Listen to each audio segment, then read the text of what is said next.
Ay magpapasalamat tayong lahat na hindi natuloy ang inaasahan itong nakaraang weekend, ang malakas na bagyong Uwan sana na dumaan sa buong Pilipinas.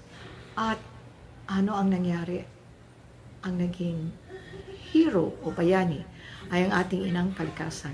Ito ay nadurog ng Sierra Madre. Ganun po kahalaga ang ating kalikasan na binanggit ni Secretary noon si Gina Lopez ang kahalaga nito na wag natin itong sirain dahil ito po pag ay nasira ang talagang mas naapektuhan ay ang mga mahihirap o ang mga ralita.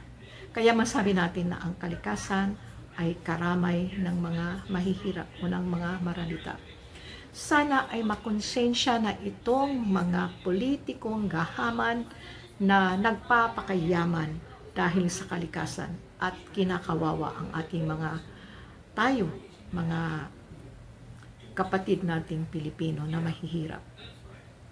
At sana ang gobyerno ay suportahan at manawagan at magkaroon talaga tayo ng project o proyekto para sa pag-preserve i-preserba natin ang ating kalikasan dahil napakalaking tulong nito. Maiwasan ang mga baha. Ito sa nabasa kong ito ay ang sinasabi nilang murang flood control. Hindi na kailangan kong gumastos sa malaki dahil sa kalikasan ay ang protekta sa atin. Sa mga nakaraang panahon, ginawa po yan ng ating inang kalikasan. Kaya mahalaga po sa buong Pilipinas ang dami pong mga nakalbo na mga bundok. Hindi lang dito sa Luzon, sa Cebu, sa Mindanao.